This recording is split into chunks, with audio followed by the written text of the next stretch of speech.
Start your Swiss Ball Pike in the plank position with your feet firmly on the ball.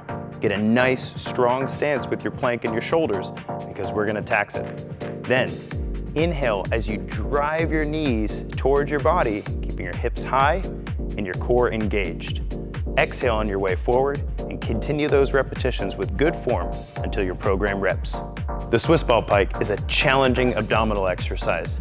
It's going to challenge your ability to keep yourself stable on your shoulders as well as keep your core engaged. We got a Swiss ball. Let's get into it.